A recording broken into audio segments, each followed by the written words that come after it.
ಎಲ್ಲ ಗೊತ್ತಿದ್ದಂತೆ ಮೊನ್ನೆ ಶುಕ್ರವಾರ ಈ ಬಿಟ್ಟು ಶಿವ ಕೊಲೆ ಪ್ರಕರಣದಲ್ಲಿ 5ನೇ ಆರೋಪಿಯಾದಂತಹ ಶಾಸಕರಾಗಿರುವಂತಹ ಬೈರತಿ ಬಸವರಾಜರವರನ್ನ ದಸ್ಕರಿ ಮಾಡಲಾಗಿತ್ತು ಮತ್ತು ನ್ಯಾಯಾಧೀಶರಾದಂತಹ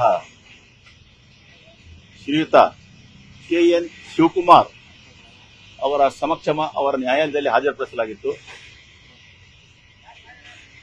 ಅವರ ಬಂಧನದ ತರುವಾಯ ಪ್ರಪ್ರಥಮವಾಗಿ ಕರ್ತವ್ಯದಂತೆ ತನಿಖಾಧಿಕಾರಿಯವರು ಸದರಿ ಆರೋಪಿತರನ್ನ ಬೋರಿಂಗ್ ಆಸ್ಪತ್ರೆಯಲ್ಲಿ ಹಾಜರುಪಡಿಸಿದಾಗ ಬೋರಿಂಗ್ ಆಸ್ಪತ್ರೆಯಲ್ಲಿ V4 ಮತ್ತು V6 ಹೃದಯಕ್ಕೆ ಸಂಬಂಧಪಟ್ಟಂತ ಕೆಲವು ಏನೋ ಸ್ವಲ್ಪ ವ್ಯತ್ಯಾಸ ಇದೆ.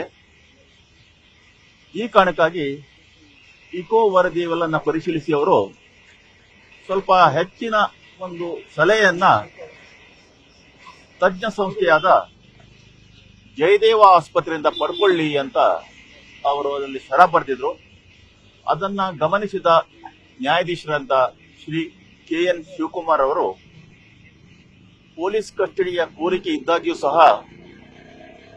ಆರೋಗ್ಯದ ದೃಷ್ಟಿಯಿಂದ ಆ ಒಂದು ವರದಿ ಜಯದೇವ ಹಾಸ್ಪಿಟಲ್ ಇಂದ ಪಡ್ಕೊಳ್ಳೋದು ಸೂಕ್ತ ಎಂದು ಜಯದೇವ ಆಸ್ಪತ್ರೆಯಲ್ಲಿ ಅವರಿಗೆ ಪೊಲೀಸ್ ಕಸ್ಟಡಿಯಲ್ಲಿ CID ಕಸ್ಟಡಿಯಲ್ಲಿಯೇ ಅವರಿಗೆ ಕಳಿಸಲಾಗಿತ್ತು.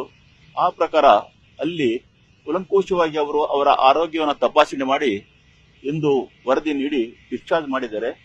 ಯಾವುದೇ ಆರೋಗ್ಯದ ಸಮಸ್ಯೆ ಇಲ್ಲ.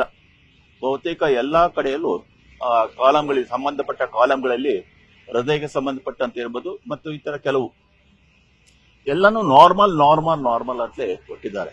ಈ ಹಿನ್ನೆಲೆಯಲ್ಲಿ ಇಂದು ಈಗ ಪುನಃ ನ್ಯಾಯಾಧೀಶರಾದಂಥ KN ಶಿವಕುಮಾರ್ ಸಮಕ್ಷ ಹಾಜರುಪಡಿಸಿದಾಗ ಅವರ ಗೃಹ ಕಚೇರಿಯಲ್ಲಿ ಅದನ್ನೆಲ್ಲ ಪರಿಶೀಲಿಸಿ ಕೂಲಂಕುಷವಾಗಿ ಪರಿಶೀಲಿಸಿ ಆರೋಪಿ ವಕೀಲರಾದಂಥ ಶ್ರೀಯುತ ಹೇಮಂತ್ ಕುಮಾರ್ ಅವರ ತೀವ್ರವಾದ ಆಕ್ಷೇಪಣೆ ಇದ್ದಾಗ್ಯೂ ಮಾನ್ಯ ನ್ಯಾಯಾಲಯ ಈ ಮೊದಲು ಅಂದರೆ ದಿನಾಂಕ 10ರಂದು ನಮ್ಮ ಕರ್ನಾಟಕ ಉಚ್ಚ ನ್ಯಾಯಾಲಯ ನೀಡಿದ ತೀರ್ಪನ್ನ ಪರಿಶೀಲಿಸಿ ಕಸ್ಟೋಡಿಯಲ್ ಇಂಟ್ರಿಬ್ಯೂಷನ್ ಕೊಡಲಿಕ್ಕೆ ಬೇಕಾಗತ್ತೆ. ಮತ್ತು ಹಿಂದೆ ಏನಾದರೂ ತನಿಖೆ ಮಾಡಿದ್ರೂ ಸಹ ಕಸ್ಟೋಡಿಯಲ್ ಇಂಟ್ರಿಬ್ಯೂಷನ್ ಅಲ್ಲಿ ಕೊಡಬೇಕು ಎಂಬ ಒಂದು ನಿರ್ಧಾರಕ್ಕೆ ಬಂದು ಎಷ್ಟು ದಿನಗಳವರೆಗೆ ಕೊಡಬೇಕು ಎಂಬುದು ಒಂದು ಪ್ರಶ್ನೆ ಬಂದಾಗ 4 ದಿನಗಳ ಮಟ್ಟಿಗೆ ಅಂತ ಹೇಳಿದ್ರು. ಆಮೇಲೆ ಪ್ರಕರಣವನ್ನು ಗಮನಿಸಿ ದಿನಾಂಕ 21/2/2026 ಶನಿವಾರದವರೆಗೆ 1 ಗಂಟೆಯವರೆಗೆ ಆರೋಪಿ ಬಸವರಾಜರವರನ್ನ CID ಕಸ್ಟಡಿಗೆ ನೀಡಲಾಗಿದೆ. ಈಗ ತನಿಖೆಯನ್ನು ಒಂದು ಆದಷ್ಟು ಶೀಘ್ರವಾಗಿ ಮುಕ್ತಾಯಗೊಳಿಸಬೇಕಾಗಿದೆ. ಇನ್ನು ಆರೋಪಿ ಪರ ವಕೀಲರವರು ಅವರಿಗೆ ಊಟದ ವಿಷಯದಲ್ಲಿ ಸ್ವಲ್ಪ ಅವರ ಕೇಳಿಕೆಯಂತೆ ಕೊಡಬೇಕು ಎಂಬ ವಾದವನ್ನು ಮಂಡಿಸಿದರು.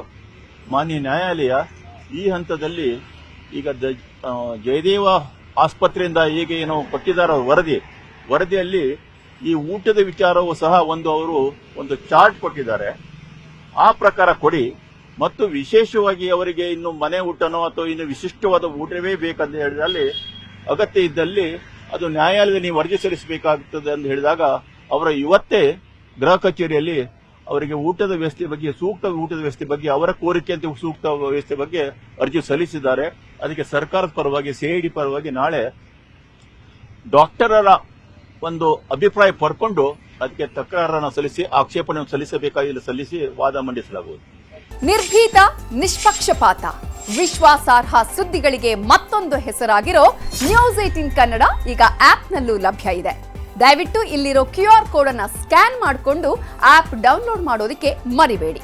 ನಿಮ್ಮ ಬೆಂಬಲ ಹೀಗೆ ಸದಾ ನಮ್ಮೊಂದಿಗಿರಲಿ. ಧನ್ಯವಾದ.